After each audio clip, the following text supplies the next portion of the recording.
మళ్ళీ next change చూస్తే ఒక సినిమాకి వచ్చి ఎగ్జిక్యూటివ్ ప్రొడ్యూసర్ అని పేరు వచ్చింది. హ్మ్. ఇంకో సినిమాకి కో ప్రొడ్యూసర్ అని పేరు వచ్చింది. ఇప్పుడు ప్రొడ్యూసర్గా మారుతా చేస్తున్నారు. హ్మ్. వీటన్నిటికి కారణం ఎక్కడ బీజం స్టార్ట్ అయింది? నాకు విజయ్ గారు క్లయింట్.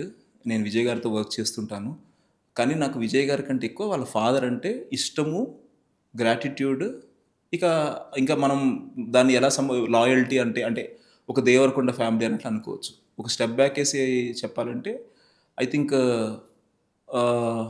ఆయన ఫాదర్‌ని నాకు పరిచయం చేశారు. పరిచయం అంటే వాళ్ళ ఫాదర్ కూడా అప్పుడు ఆడిటర్‌ని కోసం చూస్తున్నారు. అంటే ఫిల్మ్ ఇండస్ట్రీ లెవెల్‌లో కొంచెం ఎక్స్‌పర్టైజ్ ఒక ఫిల్మ్ ఇండస్ట్రీ మీద పూర్తి అవగాహన ఉన్న ఆడిటర్ కావాలి. ఆడిటర్స్ ఎవరైనా అదే వర్క్ చేస్తారు. కానీ ప్రతి ఫీల్డ్‌ని ఒక రకంగా ఎక్స్‌పర్టైజ్ అంటాం కదా!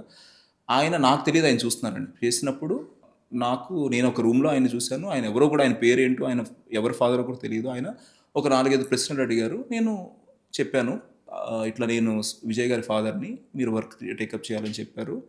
అనిపించింది. ఆ తర్వాత ఈ ప్రాసెస్‌లో 'అర్జున్ రెడ్డి' అనే సినిమా రిలీజ్ అయింది. 17 అనుకుంటా. సో, రిలీజ్ అయ్యి అది పెద్ద హిట్ అయింది. దాని తర్వాత అంటే విజయ్ అప్పుడు ఆబ్వియస్‌లీ 'పెళ్లి చూపుల' తర్వాత, 'ద్వారక' తర్వాత ఇది పెద్ద హిట్. ఇది ఇంకా ఇంకా ఆయన స్టార్ అఫీషియల్లీ చిరంజీవి గారు చెప్పినట్టు స్టార్ ఈజ్ బోర్న్ అన్నట్లు అట్లా అయ్యారు. ఎప్పుడైతే 'అర్జున్ రెడ్డి' రిలీజ్ అయిందో విజయ్ గారు ప్రొడ్యూస్ చేద్దాం అనుకున్నప్పుడు దానికి అంటే నాట్ దట్ నాకు ఫిల్మ్స్ మీద పూర్తి అవగాహన ఉంది, ప్రొడక్షన్ మీద అవగాహన ఉందని కాదు గానీ ఎగ్జిక్యూటివ్ ప్రొడ్యూసర్ అయ్యాను. మొదట్లో సినిమా తరుణ్ భాస్కర్ గారితో చేశారు. 'మీకు మాత్రమే చెప్తా' అనే సినిమా. దాని తర్వాత ఇంకోటి 'పుష్పక విమానం' అని తీశాము. దాని తర్వాత 'గమ్ గమ్ గణేష్' అని తీశాము. దీనికి కో ప్రొడ్యూసర్ నేను. దాని తర్వాత ఇప్పుడు అంటే విజయ్ గారితోనే నా జర్నీ.